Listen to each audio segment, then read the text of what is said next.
Hello and welcome back to Cooking the Books with me, Gilly Smith, the podcast which takes us through 4 food moments from the books of our favourite food writers. It's about all of life through the prism of food. And this week I'm with chef, restaurateur, journalist and award-winning writer Ravinder Bhogal. He never got over the wonder of how benevolent the earth was. And for someone who'd come from so little, someone who had the scars of, really deeply hard times, he never got over that gratitude.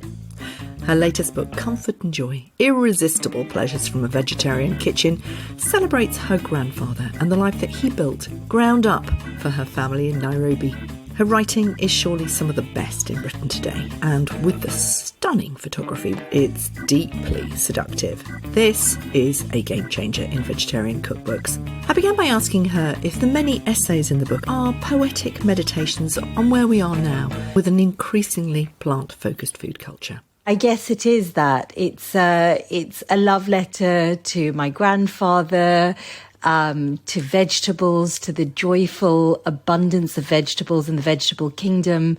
So it's thoughts, essays, meditations, I guess. Yes, absolutely. You talk a lot about poetry, and we'll go into that in your first food moment, which is all about your grandfather.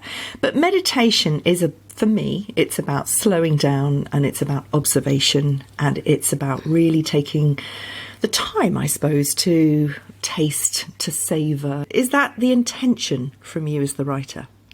I think that's what vegetables do. I think that, for so long, vegetables have been sort of the sideshow, and that is changing. But the culture I come from, vegetables have always been the whole meal. And I think now people are learning to really connect with their ingredients, and with vegetables, with meat, if you're buying an expensive piece of meat, you kind of don't rush it. You really take your time. You lavish time, attention, skill onto that piece of meat. And this book says you can do the same with vegetables. If you really want them to sing with flavour, take your time with them, pay attention to them, be present to them.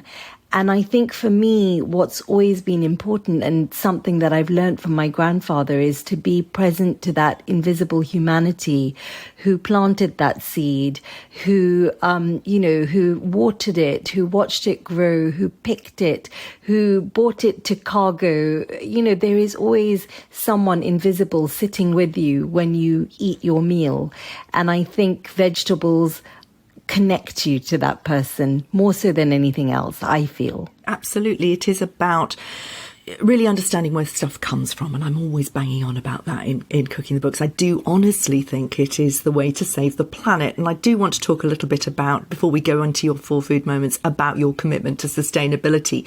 You are seen as one of the most influential women in the UK, largely because of your commitment to a sustainable approach to food. Tell us about what you did with your lockdown. Sure. I think so. It began with this kind of disbelief, like everybody else, this dystopian moment that the world was facing. And for us, particularly as people, in restaurants, hospitality is so all-consuming. And I got married and opened the restaurant within a few months of each other. And I didn't really even have time to notice I had a husband. And then suddenly we locked down, and I was like, I have a husband and a house, and oh wow, there's a park near my house. So that was the first sort of 2 weeks of sort of slowing down and trying to work out how the hell my business was going to survive and navigating that. And we actually closed before the government mandated closure, because our bookings had just taken such a nosedive, because Boris very helpfully had just said, avoid restaurants without, a plan.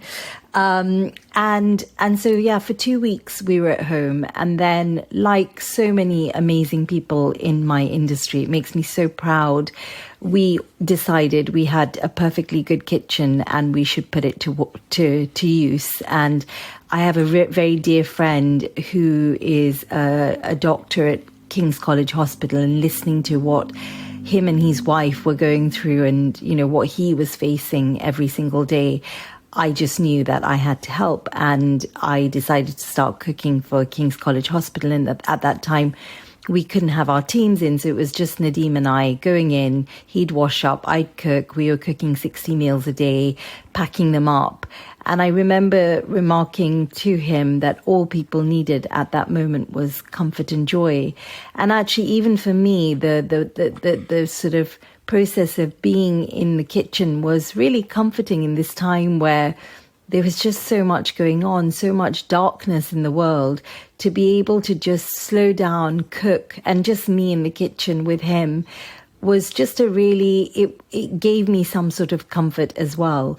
And I remember saying to him, hospitals are just such international communities, yet you go to the canteen and all you get is, a sandwich or fish and chips.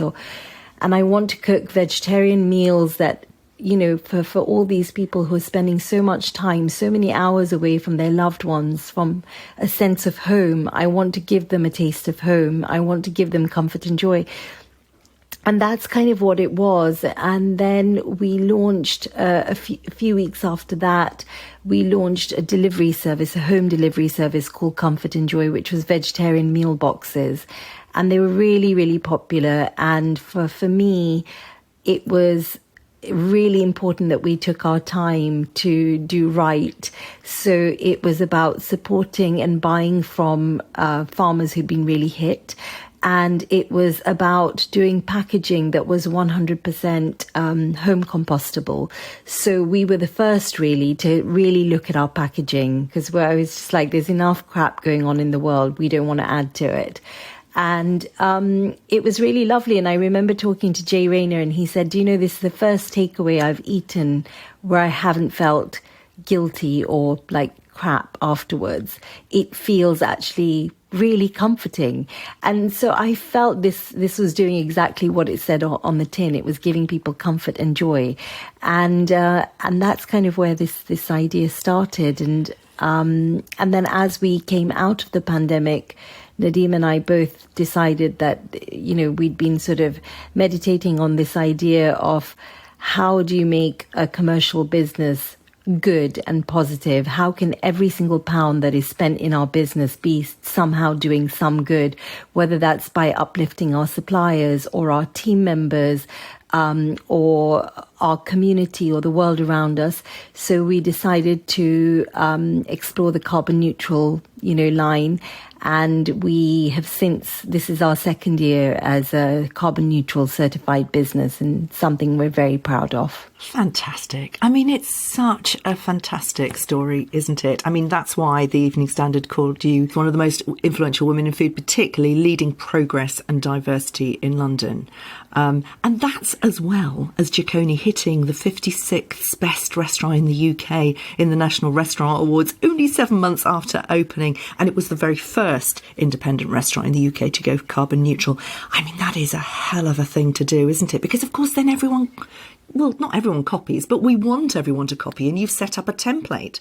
We really hoped that we'd kick the ball forward. And it was just really wonderful to have, other restaurateurs or people calling us up and saying, how did you do it? Because it's not easy for small businesses. Hospitality, you can barely keep your head above water most times, particularly now after the pandemic. So to be able to take that time to do it, I mean, it's difficult. It's not easy to get that certification. It takes a lot of work, organization, form filling, all of that. But, if we can do it as a small independent business, then I think the larger businesses should absolutely be doing it. We should all be doing our bit. And for me, it was very much about coming from a country and growing up, seeing all these rural farming communities who have the lowest carbon footprint in the world, yet they're the ones who are paying the price for our greedy consumption. And that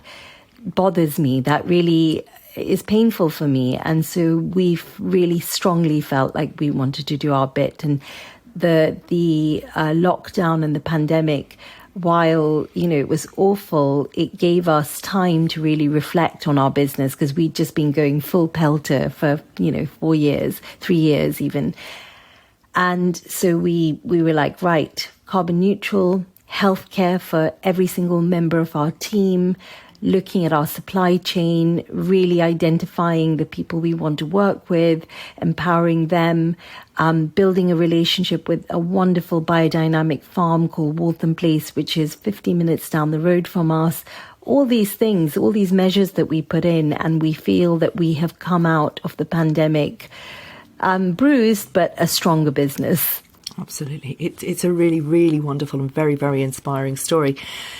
The spirit of all that is summed up, I think, in your book. It's beautifully done. Beauty is your signature, really, isn't it? And I just love the photographs. I mean, do a shout out to the photographer. Oh, Kristen Perers. And tell us about some of the styling. It's just stunning, isn't it? I mean, you know, I come from a very visual background. I worked on magazines in fashion and beauty, and I'd styled and art-directed shoots. And I, you know, started buying things like Vogue and collecting photography books when I was about 14. It was what I really loved. Photography really spoke to me as a language early on. And, you know, I would cut out tears. And recently, in fact, I met Lucinda Chambers, who's the ex-fashion director of Vogue. She came to eat at the restaurant, and I just said to her, my God, you had such an influence on my work. I used to cut out, you know, your shoots and put them in a file and create mood boards with them. In fact, when I did my first book, so many of my pictures on my mood board had come from your shoots, and I started describing some of the shoots to her, and I think she was just like sort of slightly aghast that I could remember all these things going back to the 1990s and 2000s. But Kristen Perers, the photographer, and actually the whole team, Tabitha Hawkins, Joss Hurd, we worked together on the Giccone book as well, and I just love them. There's such an incredible sense of support on those shoots, collaboration, women doing things together and getting shit done. That's kind of their attitude. They are just the most incredible women. And, you know, I produced a mood board, and I was like, this is kind of the line I want to go down with these openers and this kind of sense of humor and not taking ourselves too seriously and a kink and a wink. And, you know, for Kristen to translate that so beautifully, I mean, she's just an architect of light. The way she sees the world is just so beautiful. She sees such wonder in everything. And Tabitha Hawkins, again, just kind of this would bring this fragile magic to set every single day, and, you know, do things like cycle, pedal in a glass, you know, trifle bowl on her bicycle because it's the one I wanted. And Joss, you know, just being able to do, you know, 9 recipes a day, prepare them, talk to me about how I wanted them to look, and just she instinctively knows how I want things to look. She's just such a good translator of the silences in the things I don't say. She just makes it happen. So, I mean, my days spent at the Flower Factory studio, Kristen's studio, were just some of the happiest days I had, you know, in recent times. I bet, because, you know, when we're going to go into your first food moment now, because it'll take you right back to that little Ravinder playing in her grandfather's shamba, the allotment. But actually, somehow that is translated in the photography in the book. It's a dream. Yeah. It's a fantasy, but it's based in reality. Take us for a moment back to that shamba. Oh, I mean, I think possibly the happiest moments of my life, the moments that have informed me as a human being, come from that shamba. And really, this story is about my grandfather and this kind of exemplary man that he was, and his spirit, and how much that has had to do with everything I have ever done was so much about his philosophy about life. So he came to Kenya from India in the 1940s with really nothing, and he tried to do that trip, I think, before. So they sailed for something like 26 days. Something went wrong with the ship, and, you know, this is not an easy journey. People were starving to death, you know, deaths happening on board, all of that. Very inexperienced men, all looking for a better life somewhere else, you know, far away from the provinces of Punjab, this very provincial life that he'd led. And this real kind of pioneer taking a voyage in the dark. And he made that trip then after after the first one failed again by himself, and landed in Kenya, and just despite, language barriers, despite the fact that then Kenya was this still a British colony. So there was a lot of kind of divide and rule and solitude and being away from home and all the things he knew. He still found time to fall deeply in love with this really benevolent soil that just seemed to give and give. And he bought a plot of land, and he never got over the wonder of how benevolent the earth was.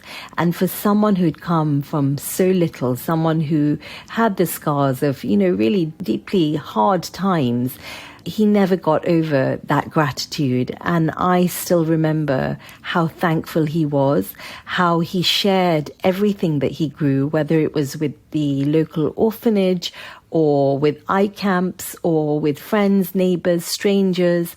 The joy he had in eating, and this incredible vision that vegetables were a sort of miracle because they had withstood pests, blight, bad weather, and yet they still come to our table, to our kitchens. We can cook with them and we can share what we cook with them. And that was for him a miracle. And he never stopped being grateful for that. And that has had a huge impact on how I see the world. Yeah. And let me just read from your first food moment about that moment. He'd smile broadly as he pulled out onions from the earth and held them close as though they were precious nuggets of gold. His weather-worn face protruded from under the white cloud of his turban, his forehead marked with the deep crevices of determination, wisdom behind the twitching curtains of his eyelashes. How beautiful. I mean, the way that you perceive the most mundane. And I remember Carolyn Steele talking about that word mundane, and actually it means everything. It means the world. Yeah. It means what's under your nose, but that also means the world. And it is those tiny little observations I absolutely love. One thing that I picked up and that you didn't mention in your food moments that you sent to me was your relationship with your mother. Yes. You call it a strange, mute love. You say that she was an exceptional cook and often invited to cook at weddings, but she was stern and had a temper. Yes.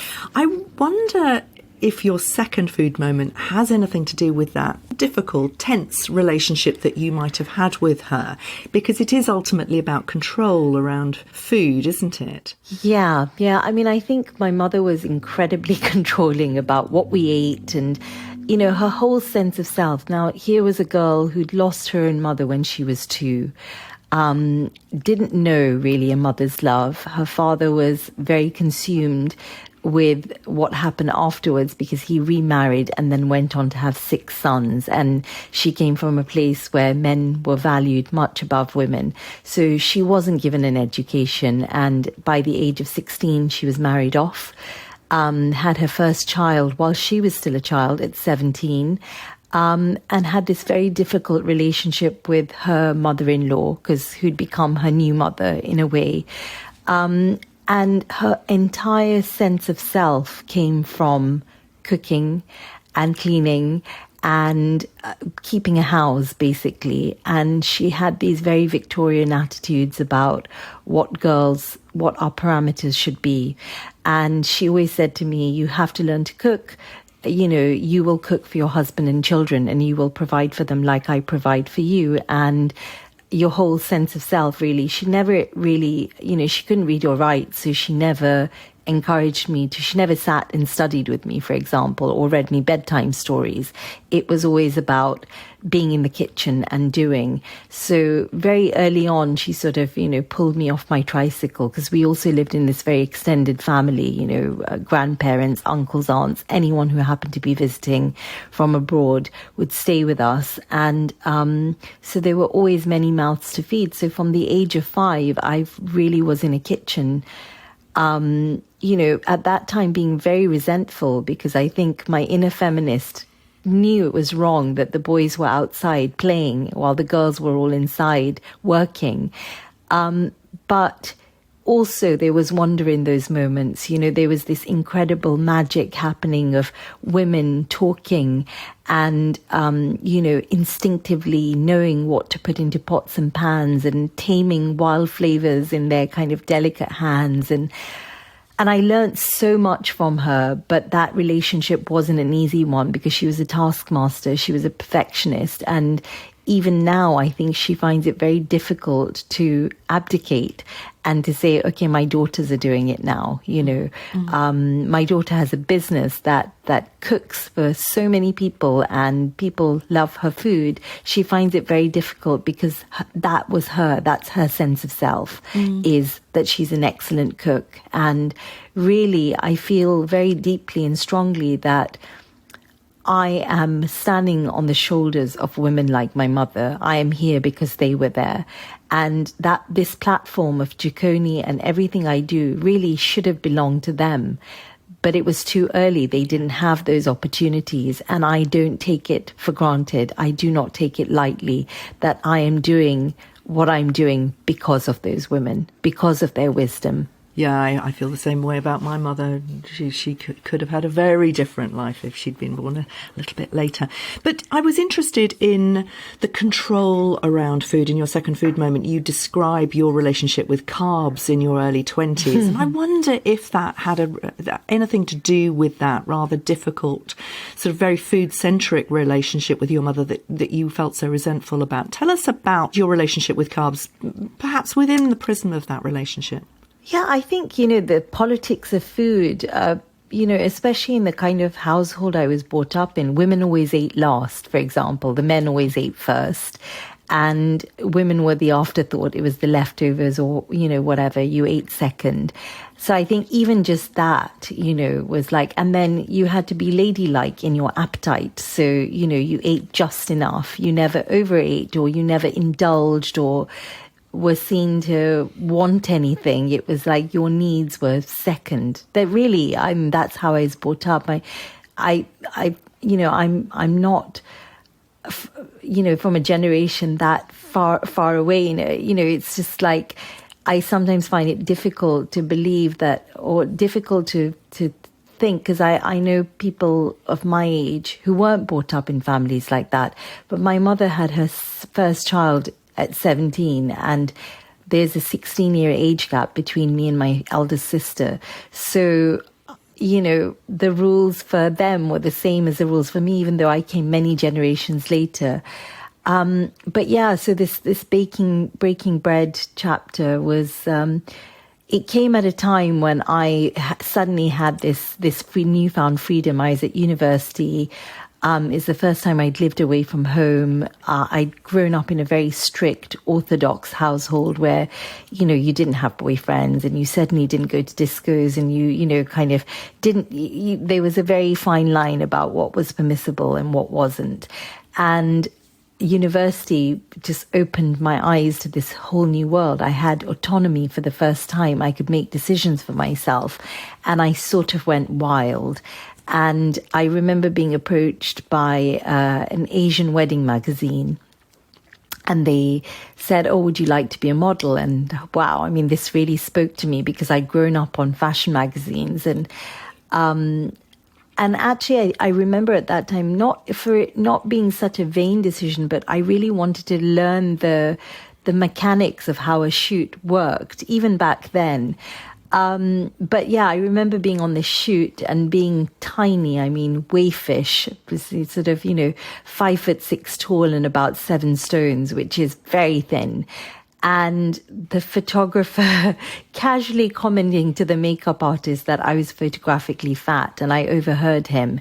And this was at the height of the Atkins diet. And suddenly I remember going home and just feeling so awful and being so angry with my body because I felt it let me down.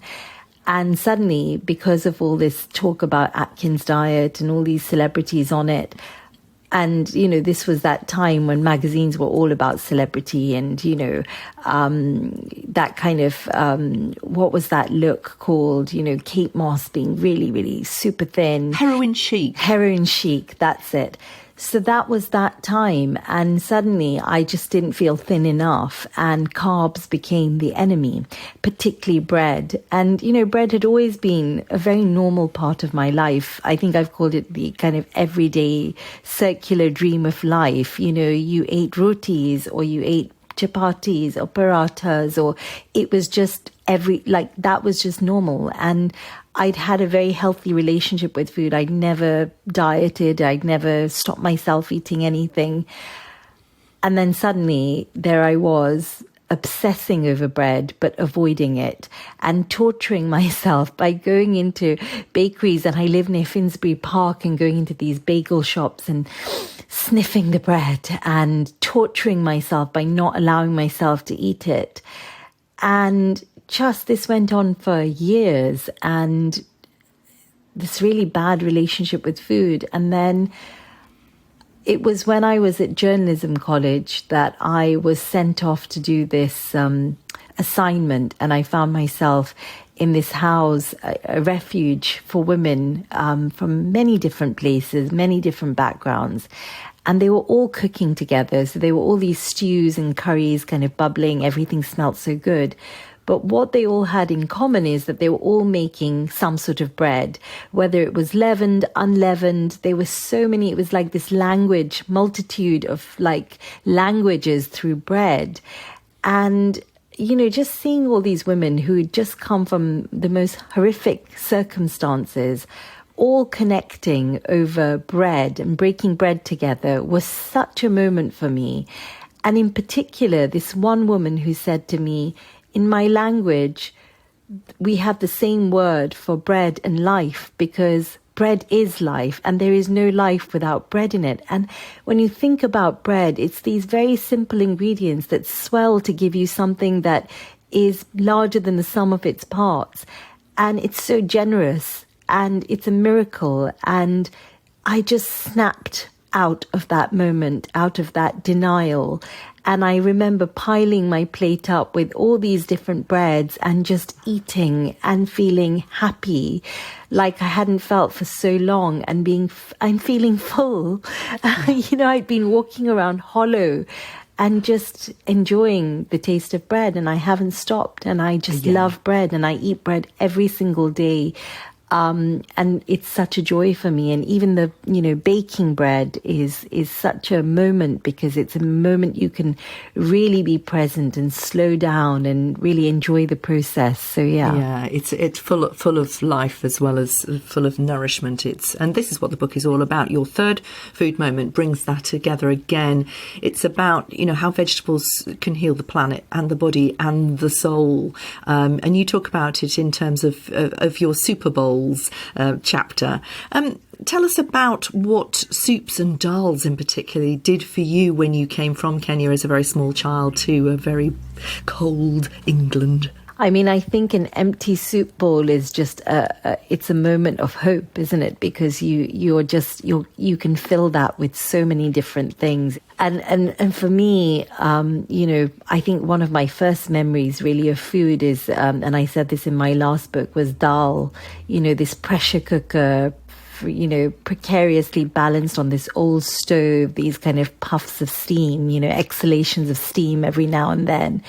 And just the sound of it and the smell of it and the steam in the kitchen from the pressure cooker, the dal cooking. It's like it's breathing. It's breathing. And for me, it's just pure comfort and joy. A bowl of dal or soup, for me, connects me to my mother, to home.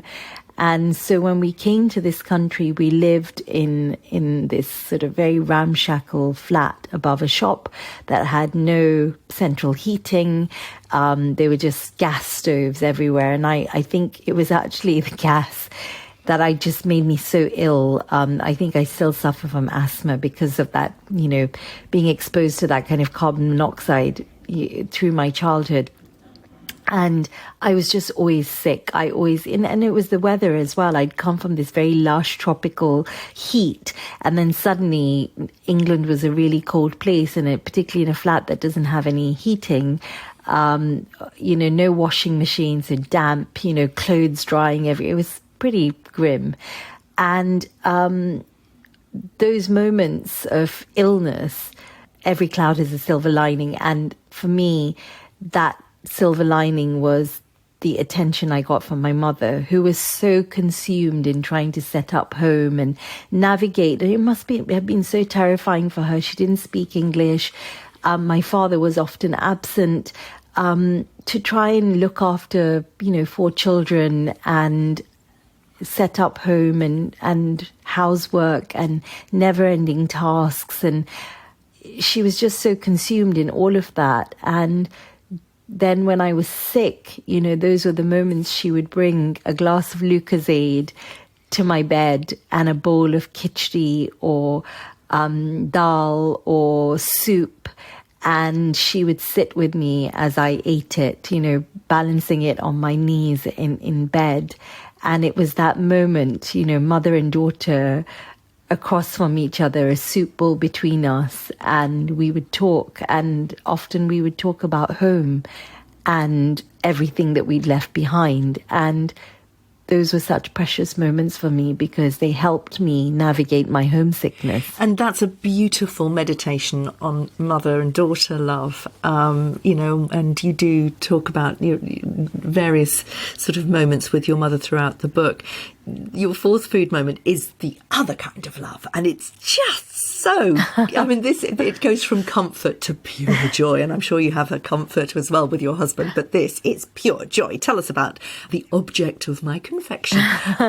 My husband, yes. So, gosh, I think I had almost given up on love when I met my husband. I was in my 30s and I was just like, it's not going to happen for me. I'm not going to meet this, Prince Charming. And then Nadeem kind of sauntered into my landscape. And it was at a friend's restaurant, and I was giving a talk, and he was introduced to me. And I remember at that moment, I was just getting over having my heart broken by someone horrid. And I wasn't really looking for anything. And I arranged to meet up with 2 friends who I hadn't seen for a year, who were a married couple. And they were there, and Nadeem was introduced to me, and he just refused to leave. And when he finally did leave, I remember my friend's husband saying to me, "You're going to end up married to that guy." And I was like, what utter nonsense. I'm still in love with this other guy. I'm still hung up on this horrible guy who's broken my heart. And I didn't even think anything of it. And Nadeem at that time with his brothers had set up a tea company, Lalani & Co. And they were working with restaurants to do tea tasting menus, working with chefs, beautiful, tea from all over the world, from small gardens, some really small that only produce 10 kilograms a year. So really rare tea, like beautiful. And so we then connected because at that time I was doing pop-ups, and one day I needed matcha, and I knew I could get matcha from him, and we kind of connected and kept talking.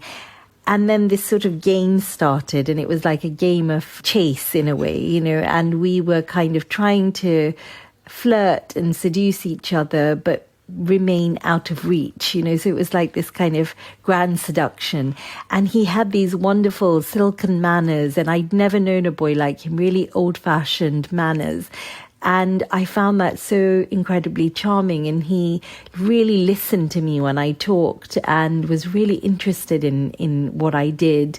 And again, that was so new to me. And so we just kept playing this kind of, romantic walks through London, phone calls through the night till when the sun came up in the morning, and, love letters and all sorts of things. But, he was just out of my grasp. And then Jikoni was about a year away from happening, and I was recipe testing at my flat, and I was doing puddings.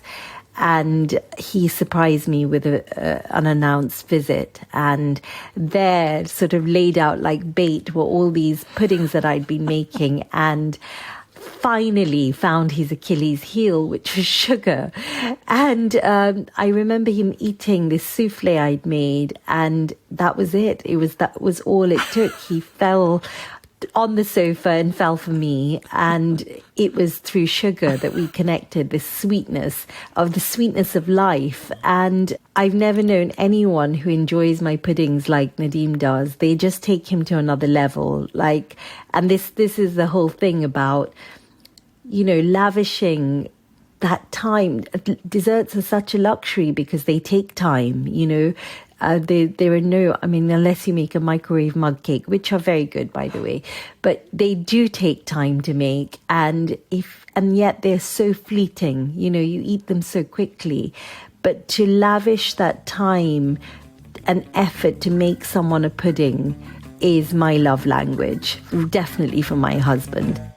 Thanks for listening. Do pop over to Substack for some extra bites of Ravinder reading a little bit from one of the essays in the book. Just search for Gilly Smith on Substack, and I'll see you next week.